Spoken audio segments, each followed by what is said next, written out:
Yes Rakesh Reddy గారు చెప్పండి. ఏంటి మంత్రివర్గ విస్తరణ మీద బీజేపీ రియాక్షన్ ఏంటి?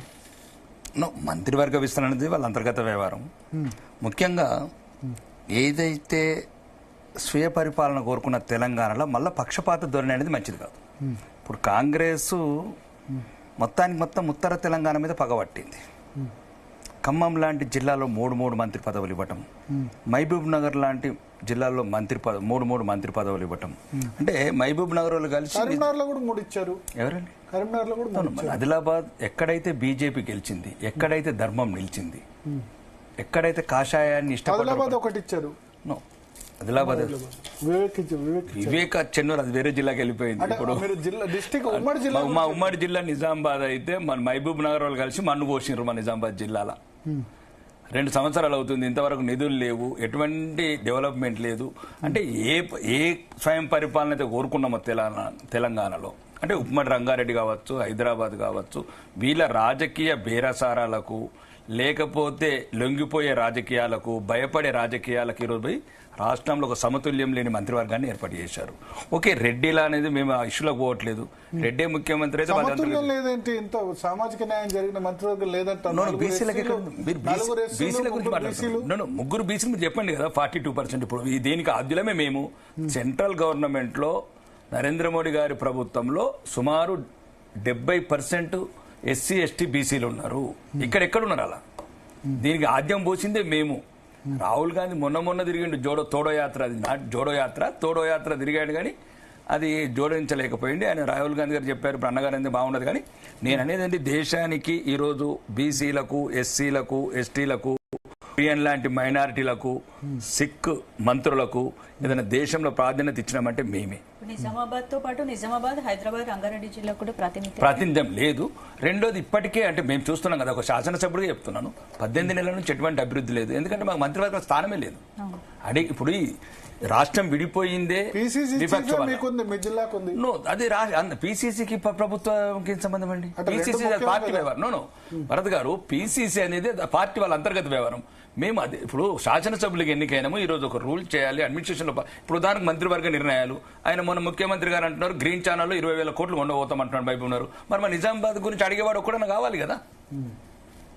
ఇప్పుడు ప్రతి చోట మాకు అన్యాయం అయిపోతే ఈరోజు నల్గొండ మొన్న మీటింగ్ల మంత్రులు ఏది రివ్యూ పెట్టినా ఉత్తమ్ కుమార్ రెడ్డి గారు, కోమటిరెడ్డి గారు, ఆ రెడ్డి ఈ రెడ్డి, నల్గొండ రెడ్డిలు, ఈ ఖమ్మమేమో వాళ్ళు ఎవడు పడితే వాడు దక్షిణ తెలంగాణ దోసుకపోతే ఏదైతే వివక్షకు లోనైన మన ఆంధ్రప్రదేశ్ లో అంటూ ఈ రోజు కాంగ్రెస్ అదే చెప్తున్నాను, కాంగ్రెస్ స్వప్రయోజనాల గురించి.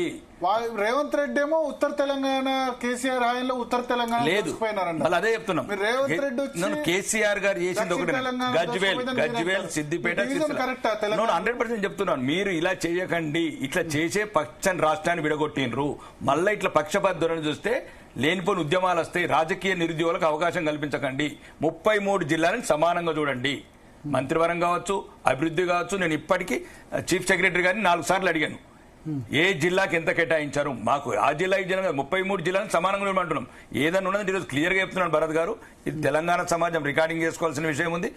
నల్గొండ, మహబూబ్ నగర్, ఖమ్మంకు తప్ప 3 జిల్లాలకు తప్ప మిగతా 30 జిల్లాలకు 0. నేను అందుకోసం తెలంగాణ అసెంబ్లీ కూడా మాట్లాడాను. దయచేసి మీరు దొరికినట్టు దోసుకొని పోకుండా 33 జిల్లాలను సమానంగా చూడండి.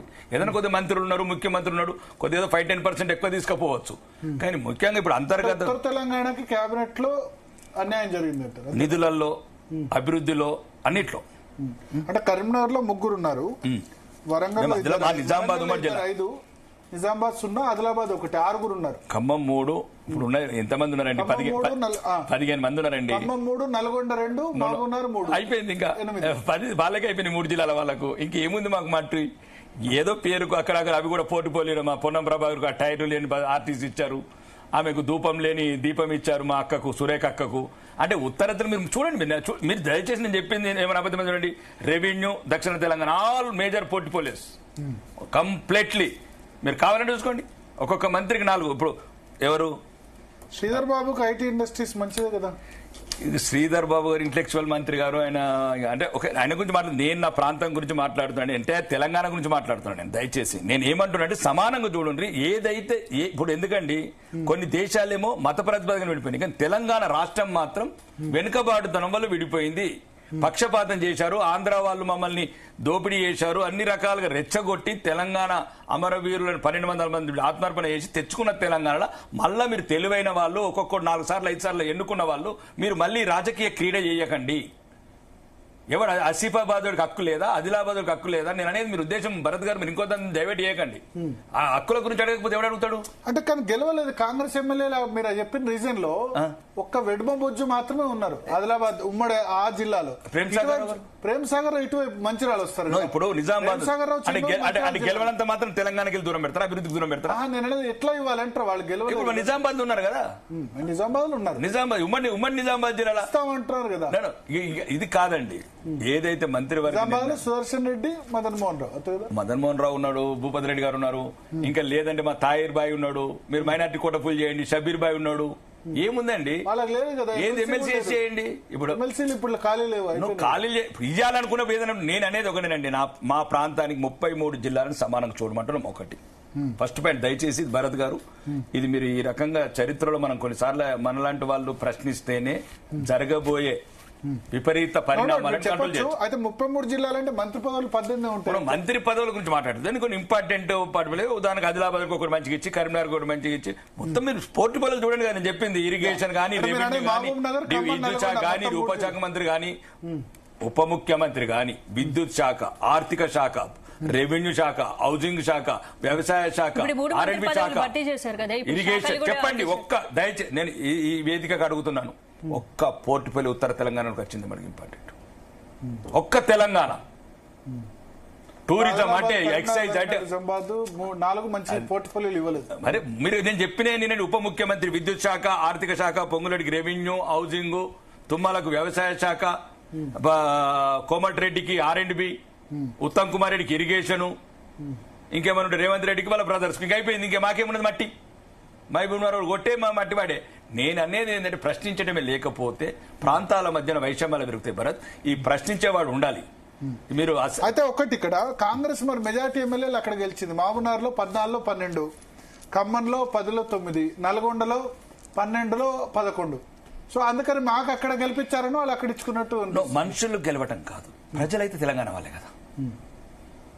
ఇప్పుడు ఆదిలాబాద్ గెలిపించకపోవచ్చు, ప్రజలైతే తెలంగాణ ప్రజలే. వాళ్ళు తెచ్చి ఇప్పుడు ఏదైతే మీరు 1,60,000 కోట్ల సంవత్సరంలో అప్పులు తీసుకొచ్చారో అందులో భాగస్వామ్యం ఉంది. అప్పులు అన్ని జిల్లాలో అట్లా కాదమ్మా. ఇప్పుడు నేను అనేది ఏంటంటే మహబూబ్ నగర్, నల్గొండ, ఖమ్మం జిల్లా వాళ్ళే అప్పు కట్టట్లేదు, మేము కూడా కడుతున్నాం. మీరు తీసుకొచ్చిన అప్పు మాకు ఎక్కడ జరుగుతున్నదంటే ప్రాతినిధ్యం లేనందువల్ల ఈ ఎక్కడైతే అభివృద్ధిలో అన్యాయం జరుగుతుంది. ఉన్న నిధులన్నీ మొత్తం ఉండబోతున్నారు. నేను డైరెక్ట్ తెలంగాణ అసెంబ్లీలో మాట్లాడుతున్నాను. ఇది మీరు ఎక్కడి నుంచో మళ్ళీ అవును డైరెక్ట్. ఇప్పుడు ఉదాహరణకు చెప్పాను, మా ఆరుమూరు నియోజకవర్గం ముందు 90 లక్షలు ఇచ్చారు, 1004 కోట్లు కొడంగల్ ఎస్డిఎఫ్. నిన్నగాక మొన్న 3 రోజుల కింద 1150 కోట్లు నల్గొండ జిల్లా. మాకు 4 కోట్లు లేవండి. దొరికినట్టు చంబల్లో దొంగలాగా దోచుకుపోతారంటే ఇదేం ప్రజాస్వామ్యము? What is the beauty of democracy? అంటే మా దగ్గర పేదరికం లేదా? ఆసిఫాబాద్ వెళ్ళండి, ఇందర్వేల్ వెళ్ళండి, లంబాడి తండలకు వెళ్ళండి, స్కూళ్లు లేవు, గ్రామీణ ప్రాంతాలు తాగునీరు లేదండి. వీళ్ళ ఈ దుర్మార్గులు సీనియర్లను పేరు చెప్పుకుని మళ్ళీ మాకు ఇబ్బంది పెడుతున్నారు. ఒకడేమో నిధులు నియామకాలు అన్నాడు, 15 ఏళ్ళు నాశనం చేసిన మా యువతని. ఉద్యోగం లేదు. 2013 నుంచి 2020 మనకు ఒక గ్రూప్ అని ఉద్యోగం లేదు. ప్రవీణ్ నాయక్ లాంటి పిల్లలు ఉరిపెట్టుకున్నారు, బహిరంగంగా మీడియాలో చూపించుకుంటా సూసైడ్ చేస్తున్నారు. ప్రవళిక లాంటి అమ్మాయిలు సూసైడ్ చేస్తున్నారు, చిక్కడి పిల్ల. అందులో కలిస్తే మళ్ళీ వీళ్ళు. కాబట్టి మేము ఏం చెప్తున్నామంటే ఈ కాంగ్రెస్ అనేది ఒక దుర్మార్గమైన క్రీడ ఆడుతున్నది రాష్ట్రంలో. కులాల మధ్యన చిచ్చు పెట్టడం, మతాల మధ్యన చిచ్చుడు పెట్టడం, మైనార్టీలను రెచ్చగొట్టడం, మెజార్టీ ప్రజలను అవమానించడం, కళ్ళ ముందే ఆవులను కొట్టేది బాగా బాపడే పరిస్థితి లేదు మాది. మా గుళ్ళు ఈ రోజు మా మాధవీలత గారు వెళ్ళారు కలెక్టర్ దగ్గరికి. మా గుళ్ళో ఇల్లు కడుతున్నారు ముస్లింస్. ఖండించే ఇప్పుడు ఉన్నదే ప్రభుత్వం ముస్లిం లీగ్, కాంగ్రెస్ అలియాస్ ముస్లిం లీగ్. సరే, అదే ఆ టాపిక్ వేరు. అయితే ఒకటి ఇక్కడ రేవంత్ రెడ్డి ఏమన్నారంటే కాళేశ్వరం గట్టి ఉత్తర తెలంగాణకు అక్కడ 93,000 కోట్లు ఖర్చు పెట్టారు, ఇటు పాలమూరు రంగారెడ్డిని మాత్రం ఎండబెట్టారు, కాబట్టి ఇప్పుడు న్యాయం చేసుకుంటాం. కాళేశ్వరం వల్ల నిజామాబాద్, ఆదిలాబాద్, కరీంనగర్. సరే నెక్స్ట్ టాపిక్ కాళేశ్వరం ఉంది. కాళేశ్వరం వల్ల నిజామాబాద్ కు నీటి బొట్టు వచ్చిందా? రేవంత్ రెడ్డి రేపు రాజీనామా చేస్తాం. రివర్స్ పంపింగ్ ఏ రివర్స్ పంపింగ్ అండి? మొత్తం చేసిందే 163 టీఎంసీలు అని మనం చెప్పాడు కదా ఉత్తమ్ కుమార్ రెడ్డి గారు. 63 ఏమంటారు టీఎంసీలు ఎత్తిపోసేసాము, మళ్ళీ రివర్స్ చేశాము. మొత్తం 1,06,000 ఎకరాలు పంట పండించారండి ఇప్పటి వరకు. 106,000 సుమారు ఒక ఎకరం పంట పండడానికి 13,50,000 అయింది భరత్ గారు. అది కాళేశ్వరం చెప్తే లేదో ఇప్పుడే ఒక. సరే ఆ టాపిక్ నెక్స్ట్ ఉంది, మంత్రివర్గం గురించి మాట్లాడు. సో మంత్రివర్గంలో మీరైతే అన్హ్యాపీ? మేము కాదు, సామాజిక న్యాయ పరంగా చాలా గొప్ప కదా. నలుగురు ఎస్సీలు, ఒక ఎస్టీ క్యాబినెట్ లో, 3 బీసీలు. ఆ సామాజిక మా బీజేపీని చూసి నేర్చుకుంటున్నారండి వాళ్ళు. ఎక్కడైతే సెంట్రల్ లో 70% ఓబీసీలకు, బీసీలకు, ఓబీసీలకు, ఎస్సీలకు, ఎస్టీలకు, మైనారిటీలకు 70% ఇచ్చిన ఘనత మాది. మమ్మల్ని చూసి కాపీ కొడుతున్నారు వీళ్ళు. కాబట్టి రెండోది ఏంటంటే బీసీలు ఎక్కడన్నారు? బీసీలు నిన్న దాకా అదే చెప్పాం కదా, 42% ఇచ్చామంటారు. మళ్ళీ మీరు పార్టీ వేరు ప్రభుత్వం వేరండి భరత్ గారు. ప్రభుత్వంలో వాళ్ళకి ఎమ్మెల్యేలు లేరు, 7గురే గెలిచారు. నో బీసీ లేరా? 7గురే. నేను అనేది ఏంటంటే ఇప్పుడు కాంగ్రెస్ లో 7 బీసీలు, 3 ఇచ్చేశారు పదవిలు. ఇక మిగిలిన చెప్పమంటారా? ఆది శ్రీనివాసు, షాదనగర్ శంకరయ్య, తర్వాత మకాన్ సింగ్, రాజ్ ఠాకూర్, గోదావరి కని, వాళ్ళే మిగిలారు. బీర్లాయిల యాదవ్. నేను ఒకటి ఆయన కాకుండా సంజీవ రెడ్డి ఉన్నట్టున్నారు. ఇప్పుడు చూద్దాం కదా, ఇప్పుడు చూద్దాం పోటీపోలేలు బీసీలకు ఎట్టిస్తారు, ఎస్సీలకు ఎట్టిస్తారు చూడండి. ఇప్పుడు చూడండి పోటీపోలేలు మళ్ళా ఉన్నదంతా రెడ్డిల దగ్గర పెట్టుకుని వీళ్ళకిద్దరు, వీళ్ళకేదో చాక్లెట్ మొత్తం కరిగిపోయిన చాక్లెట్. మాది బీజేపీ అండి, బీసీలో. అది బీసీ ముఖ్యమంత్రిని ఎత్తన్న పార్టీ మాది తెలంగాణలో.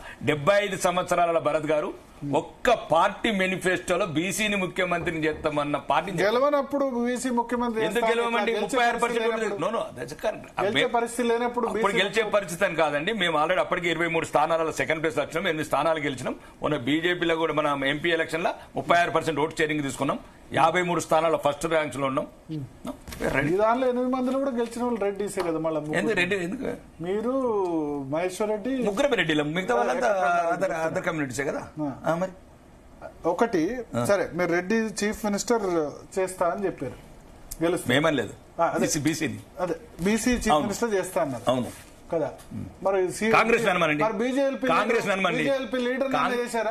మా దాంట్లో ఏమైందంటే బీజేపీ లీడర్ రెడ్డియే, కేంద్ర మంత్రి రెడ్డియే, పార్టీ అధ్యక్షుడు రెడ్డి. ఫస్ట్ బీజేపీలో రెడ్డిలు ఎక్కువ మట్టుకు, ఓసీలు, బీసీలు, ఎస్సీలు అని ఉండదండి. ఫస్ట్ హిందువులను ఉంటుంది. హిందువులు ఎప్పుడైతే అందరూ హిందువులు, ముస్లింలు ఎవరు లేరు కదా. సీనియారిటీ ఇప్పుడు కిషన్ రెడ్డి లాంటి వాళ్ళు 40 సంవత్సరాల నుంచి పనిచేస్తున్నారు. బండి సంజయ్ నికాసైన బీసీ బిడ్డ. ఒక రకంగా ఈ బీజేపీ ఈరోజు ఒక స్థానంలో కెరటంలాగా ఉరికించడానికి కారణమైన వ్యక్తి. ముఖ్యంగా మిగతా అందరికి కూడా సముచిత స్థానం ఇచ్చాం పార్లమెంట్ లో గానీ, అసెంబ్లీలో గానీ. ఇది ఏంటంటే టోటల్ గా భారతీయ జనతా పార్టీ అభివృద్ధి వైపు ఒకవైపు, రెండోది ఆత్మగౌరవం వైపు. కానీ బీజేపీ లీడర్ అన్న బీసీలకు ఇస్తే బాగుండదు. అక్కడ జరిగింది అదే చెప్తున్నారు. లేదా అధ్యక్ష పదవి ఇమీడియట్ గా కిషన్ రెడ్డి బదులు బీసీలకు. ఇప్పుడు కిషన్ రెడ్డి గారు ఇప్పుడు అది ఆల్రెడీ నిన్నగాక మొన్న కూడా చెప్పాడు.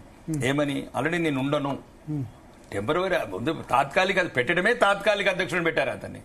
కాబట్టి అక్కడ ఉన్న నేషనల్ ప్రెసిడెంట్ కావచ్చు, మిగతా రాష్ట్రాలు 30 రాష్ట్రాలల్లో ఇదేదో ఫ్యామిలీ పార్టీ కాదు, లేకపోతే 3 రాష్ట్రాలకి పరిమితమైన కాంగ్రెస్ కాదు, లేకపోతే ఫామ్ హౌస్ పార్టీ కాదు.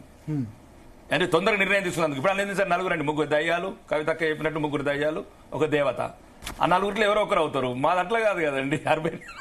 60 లక్షల మంది కార్యకర్తలు ఎవరు అవుతారు? బీసీ మళ్ళా నెక్స్ట్ హిందూ బిడ్డ హామీ ఇస్తారా? హిందూ బిడ్డ ఇప్పుడు హిందూ బిడ్డనే ఉన్నాడు. ఇప్పుడు రేవంత్ రెడ్డి హిందూ బిడ్డ. ఆయన చెప్పాడు అఖిల భారతీయ విద్యార్థి పరిషత్ లో పనిచేసి స్కూల్లో నకలు కొట్టిండని మేము డిబారీ చేసినాము. నకలు కొట్టే పార్టీ ఉన్నదని. ఎనివో కాంగ్రెస్ పార్టీ అనేది ఒకటే చెప్తున్నామండి, మంత్రివర్గ కూర్పు అనేది వాళ్ళ అంతర్గతం. కానీ నేనేమంటున్నా అంటే మా లాంటి నిజామాబాద్ జిల్లా వెనుకబడ్డ జిల్లా అంటే ముఖ్యంగా అంటే వాళ్ళు ఎవరైనా చేసుకొని పాపం అనకూడదు. అంటే నేను వేరే పార్టీ ఉండి అనకూడదు. కానీ 75 ఏళ్ళ వృద్ధుని బాధ పెడితే ఏమవుతుందండి? సుదర్శన్ రెడ్డిని ఎవరున్నా లేకున్నా 11 సంవత్సరాలు కొట్లాడండి పాపం. 300 కింద వచ్చిన వాళ్ళకి మంత్రి పదవులు ఇచ్చిండ్రు. ఇది రాజకీయ బేరసారాలు కాదండి రాహుల్ గాంధీ. అంటే ఎవరు డబ్బులు ఎక్కువిస్తే, ఎవరెక్క సంచులు తీసుకపోతే వాళ్ళకి మంత్రి పదవులు ఇస్తావా? పార్టీని నమ్ముకొని అట్లా కాదమ్మా, పార్టీని నమ్ముకొని 2014 అధికారమైంది కాంగ్రెస్. 2023 వరకు ఆ పెద్ద ఆయన ఒక్కడే. అందరూ టీఆర్ఎస్ లోకి వెళ్ళిపోతే ఆ వయసులో కూడా పార్టీని భుజాన మోసాడు. ఇదా వీళ్ళు పార్టీని మోసే వాళ్ళకి వీళ్ళు సంచులు మోసే వాళ్ళకు మంత్రి పదవులు ఇంకా ఇస్తారు 3 మంత్రి పదవులు అది ఎప్పుడో అలా అలా కాదండి. నేను ఒకటే అమ్మా, మీరు గమనించాల్సింది ఏంటంటే 3 నెలల కింద 3 మంత్రి పదవులు ఇస్తావా? వాళ్ళ అంతర్గత విషయమే కావచ్చు, కానీ మొత్తాన్ని మా జిల్లా అన్యాయమైంది కాబట్టి నా బాధ. అవునవును. నేను అది మీరు ఎవరికి ఇచ్చుకుంటారా, మీ ఇష్టం, ఎస్సీకి ఇచ్చుకుంటారా, బీసీకి ఇచ్చుకుంటారా, అది వేరే విషయం. అది ఏది ఇచ్చినా మమ్మల్ని కాపీ కొట్టించారు, ఒకే సంతోషం. ఈ రోజున రాహుల్ గాంధీకి కాంగ్రెస్ పార్టీకి జ్ఞానోదయం అయింది, నరేంద్ర మోడీ గారి అడుగు జాడల్లా నడవాలని. దానికి మేము వేరే హ్యాపీ.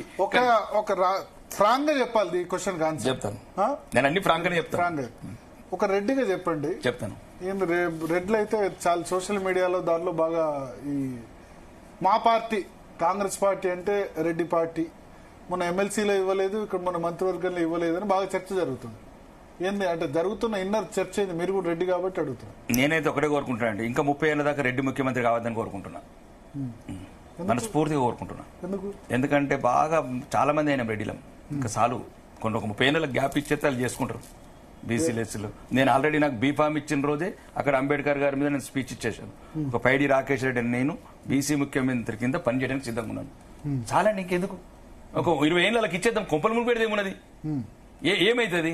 ఇప్పుడు మాకు ప్రధానమంత్రి గారికి 11 సంవత్సరాలు ఇవ్వలేదట బీసీ బిడ్డకు, అట్లనే బీసీ బిడ్డకి ఇద్దాం, ఎస్సీ బిడ్డకి ఇద్దాము. నేను బహిరంగంగా చెప్తున్నా. అంటే ఇది నా వ్యక్తిగతం, మళ్ళీ మీరు ఏదో పార్టీ కంటగట్టి దాని కంటగట్టి, వ్యక్తిగతంగా చెప్తున్నాను. ఇంకా 20 నుంచి 30 సంవత్సరాల వరకు మా రెడ్డిలకు ఇవ్వకండి, ఎల్మ దొరలకు ఇవ్వకండి, కమ్మ చౌదరులకు ఇవ్వకండి. కమ్మ చౌదరులు, ఎల్మ దొరలు, రెడ్డిలు మస్తు అనుభవించారు. సాలు పదవులు మేమేదనుంటే ఈ బీసీల కింద, ఎస్సీల కింద పనిచేయడానికి సిద్ధంగా ఉన్నాం మేము. ఓకే, మీ వ్యక్తిగతం చెప్పారు. బట్ జరుగుతున్న చర్చ ఏంది? చర్చలు అనేది ఒకటి. ఊర్లలో ఉన్న రెడ్లంతా కూర్చొని తిడుతున్నారట కదా, ఏంది కాంగ్రెస్ 42% ఇదేంది? ఒకటండి, మారుతున్న సమాజంతో, మారుతున్న కాలంతో మనుషులు మారాలి. భరత్, చైతన్యపరచాలి. మనం కూడా రెడ్డిలను చైతన్యపరచాలి, వెల్మదొరలను చైతన్యపరచాలి. మనం ఇది వాళ్ళు ఏదైతే కోల్పోయిన దాన్ని తిరిగి పొందడంలో తప్పు లేదు. అది మేమైతే భారతీయ జనతా పార్టీ కూడా సముచితంగా ఉంది, సానుకూలంగా ఉంది. 99% నాకు తెలిసి కూడా వచ్చే మా బీజేపీ ప్రభుత్వంలో బీసీ బిడ్డనే ముఖ్యమంత్రి ఉంటాడు. మళ్ళా మొన్న హామీ ఇచ్చినట్టే మళ్ళీ కూడా ఇస్తారు. 99%. ఇప్పుడు అధ్యక్షుడు బీసీ అవుతారా? ఫస్ట్ పార్టీ అధ్యక్షుడు. యుద్ధాలు ఎవరైనా చేయొచ్చండి. రాజాసనం మీద, సింహాసనం మీద బీసీ బిడ్డను కూర్చొని పెడతాం. యుద్ధం ఏమైతుంది? ఎవరు చేస్తే ఏమైతుంది? గెలిచిన తర్వాత బీసీ బిడ్డను పెడతాం. రాకేష్ రెడ్డి అడుగుతున్నట్టు కదా బీజేపీ స్టేట్ ప్రెసిడెంట్, అందుకనే నేను ఆల్రెడీ పార్టీ అధ్యక్షుడు పదవి బీసీలను కమిట్ అవ్వాలి. నేను చాలా ఖండించాను. నన్ను అడిగింది నిజం, పార్టీ అడిగింది నిజం. ఇప్పుడు కాదు, 8 నెలల కింద అడిగారు ఏమైనా చేస్తారా రాహుల్జీ, రెడ్డి జాబ్ కు రాయాయికా. నేనన్నాను, నేను కొత్తగా రాజకీయాలకు వచ్చాను, కొత్తగా ఎమ్మెల్యే అయిన కొత్తగా నేను ఇంకా రాజకీయాలు నేర్చుకోవాలనుకుంటున్నాను. తెలంగాణ వ్యాప్తంగా తిరిగి ప్రజల సమస్యలు కావచ్చు, ఏదైతే రూరల్ తెలంగాణ మీద నాకు బాగా ఒక రకమైన ఆలోచన ఉంది. అర్బన్ తెలంగాణ, బతకనేర్చిన తెలంగాణ, తడబడుతున్న తెలంగాణ ఔటర్ రింగ్ రోడ్ బయట ఉంది, బతకనేర్చిన తెలంగాణ ఔటర్ రింగ్ రోడ్ లోపల ఉంది. కాబట్టి నాకు ఒక అవగాహన ఉంది, ఒక ఆలోచన ఉంది సమాజం మీద. మొత్తానికి తెలంగాణ వ్యాప్తంగా తిరిగి నా జాతిని చైతన్యపరిచి పేద ప్రజల పట్ల ప్రతిపక్ష పాత్ర పోషించి రాజకీయాల్లో ముందుకోవాలని తప్ప ఇట్లాంటి పదవుల మీద మాత్రం ఆశ లేదు. సో